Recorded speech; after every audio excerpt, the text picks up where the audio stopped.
Bonjour, je vais reprendre aujourd'hui une vidéo que j'avais faite il y a quelques temps sur la résolution de problèmes dans la méthode de Singapour et sur la modélisation en barre, donc avec les différents types de schémas en fonction des problèmes. Et pourquoi est-ce que je fais ça maintenant? Parce que j'ai la chance d'avoir le tableau de l'école que j'ai pris pour le temps du confinement et ce sera plus facile à expliquer sur un tableau que sur une feuille de papier comme dans ma dernière vidéo. Et ensuite, j'étais pas très satisfaite de mon ancienne vidéo qui était très longue. Voilà, j'espère être plus rapide cette fois-ci. Je ne vais pas m'attarder sur les arguments pour ou contre la méthode. Je ne suis pas payée pour défendre la méthode de Singapour. Par contre, je vais donner deux précisions intéressantes. La première, c'est qu'on nous dit souvent de ne pas imposer de schéma type aux élèves de façon à ce qu'ils utilisent leur propre procédure. Alors, c'est pas faux. Par contre, ce que je voudrais dire, c'est que si on observe une classe, il y a deux types d'élèves. Il y a des élèves qui, de toute façon, ont absolument besoin d'un étayage fort pour arriver à la conclusion du problème. Et ces élèves-là, on peut dire que ça concerne la majorité de la classe. Après, il y a les élèves qui vont avoir besoin d'utiliser leur propre procédure. Et parmi ceux-là, il y a encore deux catégories d'élèves. Il y a ceux qui y arrivent très bien. Et donc ceux-là, évidemment, il faut les laisser utiliser leur procédure. Et puis, il y a ceux qui sont très fantaisistes et qui donc se trompent régulièrement, si ce n'est toujours. Et donc, pour cela, il y a besoin, comme pour les autres élèves, d'un étayage fort.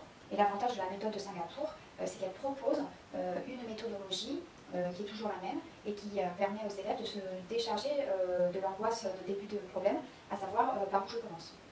Pour la deuxième réflexion, je voudrais dire que la démonstration que je vais faire maintenant, elle concerne la plupart des problèmes qui sont travaillés dans le primaire. Par contre, il y a certains problèmes un petit peu particuliers, surtout les problèmes de CM2, qui ne trouveront pas leur schématisation dans ces démonstrations. Par exemple, c'est le cas des problèmes de proportionnalité. Cela dit, si votre enfant suit la méthode de Singapour en CM1 ou CM2 à l'école, eh bien, il va apprendre à schématiser des types de problèmes un peu particuliers, comme les problèmes de proportionnalité ou autres. Je vais commencer par expliquer le concept sur lequel repose toute la méthodologie de la résolution de problèmes dans la méthode de Singapour. C'est le concept de tout et de partie. Il est important que les élèves comprennent la relation qui existe entre les nombres, qu'ils arrivent à faire des liens entre ces nombres.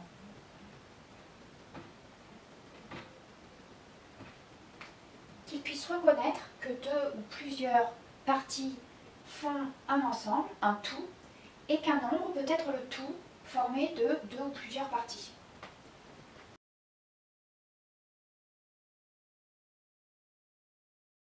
Il faut impérativement que les relations suivantes lui deviennent familières et qu'il soit capable de reconnaître dans un problème où est le tout et où sont les parties. Et qu'est-ce qu'il cherche? Est-ce qu'il cherche le tout ou les parties?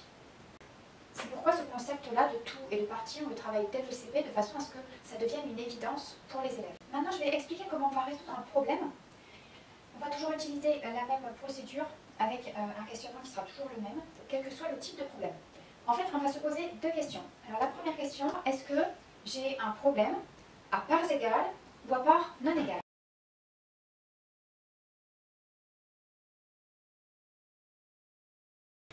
Je me pose cette question d'abord parce que ça va simplifier énormément le travail. Pourquoi? Parce qu'un problème à parts non égales, c'est un problème qui a des ensembles, des parties différentes, de valeurs différentes. C'est donc un problème additif, c'est un problème qui va se résoudre avec une addition ou une soustraction. Tandis qu'un problème à parts égales, c'est un problème où il y a des ensembles égaux, des ensembles de valeurs égales. C'est un problème multiplicatif et il va donc se résoudre par une multiplication ou par une division. Donc quand vous avez posé la question au départ, vous avez déjà simplifié le problème. Vous savez si vous partez sur un problème multiplicatif ou additif, et donc si vous allez faire une addition, une soustraction, ou bien une multiplication, une division. Alors bien sûr qu'un problème à parts égales, on va pouvoir le résoudre avec d'autres opérations que la multiplication et la division, mais là je parle de la procédure experte, et c'est quand même notre rôle d'apprendre aux élèves à utiliser les procédures expertes. Quand j'ai déterminé si j'avais un problème à parts égales ou un problème à parts non égales, eh bien je me pose la deuxième question, et cette question, c'est qu'est-ce que je cherche?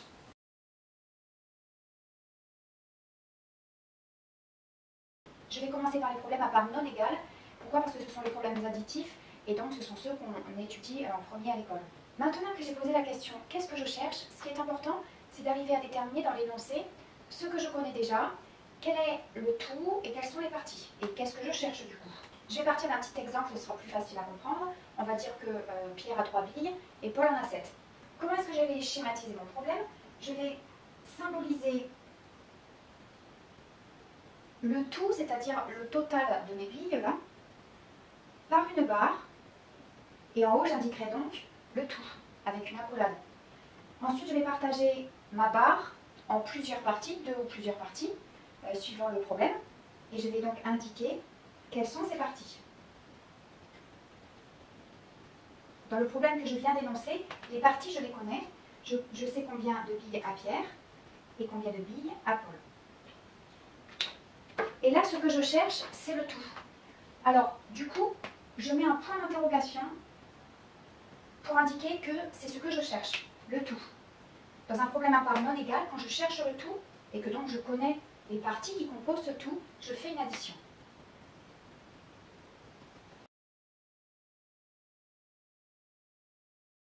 Maintenant, on va prendre le problème différemment.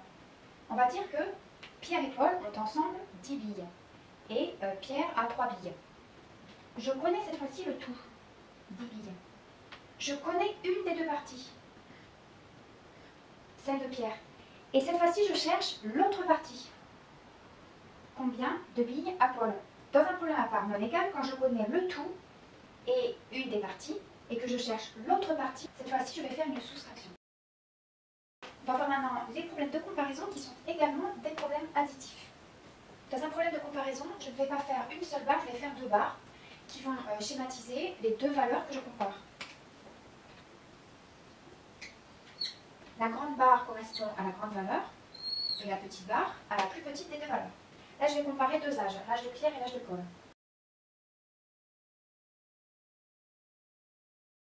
Quand je lis mon énoncé, si je connais la grande valeur, là on va dire que c'est l'âge de Pierre, 10 ans, et que je connais aussi la petite valeur, l'âge de Paul, 7 ans.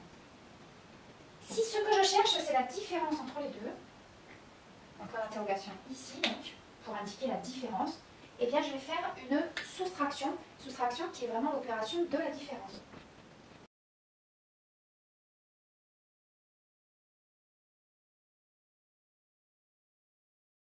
Si maintenant je connais l'âge de Pierre, 10 ans, donc la grande valeur, et que je connais la différence entre les deux valeurs, je sais qu'entre les deux, il y a une différence de 3 ans. Pierre a 3 ans de plus que Paul. Si je cherche la plus petite valeur, donc l'âge de Paul, eh bien je vais faire encore une soustraction, quand je cherche la plus petite des 2 valeurs, que je connais donc la grande valeur et la différence entre les deux. Je vais faire une soustraction.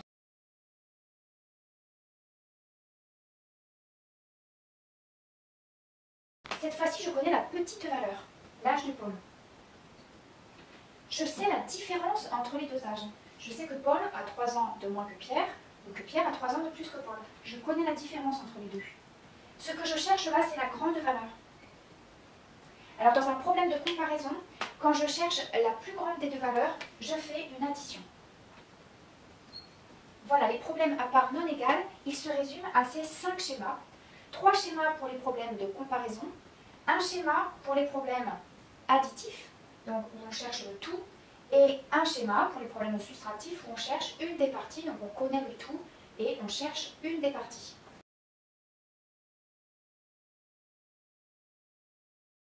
Maintenant, nous allons voir comment résoudre un problème à parts égales. Alors, qu'est-ce qu'un problème à parts égales? C'est un problème où on a des ensembles de valeurs égales. Donc, si les élèves ont du mal à reconnaître un problème à parts égales, il faut qu'après avoir lu l'énoncé, ils se fassent une image mentale ou ils fassent un dessin du problème. Et c'est assez facile ensuite de voir si il y a des valeurs égales ou si toutes les valeurs sont différentes. Dans un problème à parts égales, quelles sont les données qu'on peut avoir? Je vais donner un exemple, ce sera plus facile.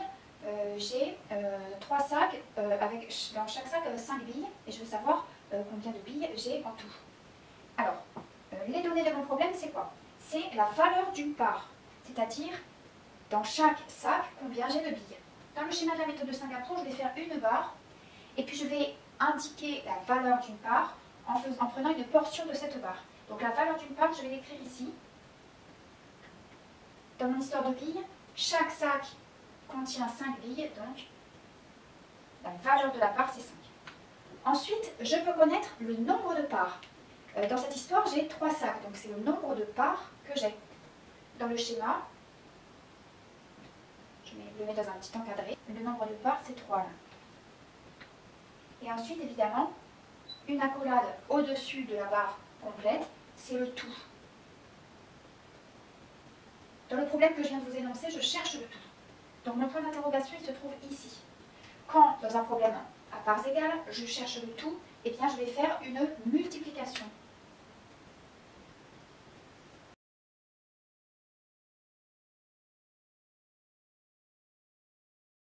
Cette fois-ci, je connais mon tout. Je sais que j'ai 15 billes et je veux les partager en 3 sacs. Donc je connais le tout. Je connais le nombre de parts. 3 sacs.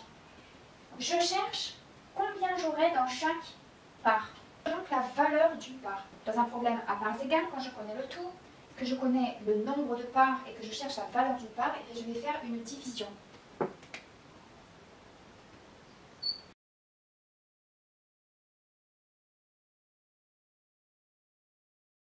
Je veux connaître encore le tout. Cette fois-ci, je connais la valeur d'une part. J'ai 15 billes. Je sais que dans chacun de mes sacs, je veux avoir 5 billes. Je connais donc la valeur d'une part. Cette fois-ci, je cherche le nombre de parts, c'est-à-dire combien je vais pouvoir faire de sacs de billes. Si je connais le tout, que je connais la valeur d'une part et que je cherche le nombre de parts que je peux faire, eh bien, je vais faire encore une division. Donc, dans un problème à parts égales, finalement, il y a 2 solutions. Soit je cherche le tout, je connais donc la valeur d'une part et le nombre de parts, je vais faire une multiplication. Soit je cherche la valeur d'une part ou le nombre de parts et je connais le tout, alors je vais faire une division.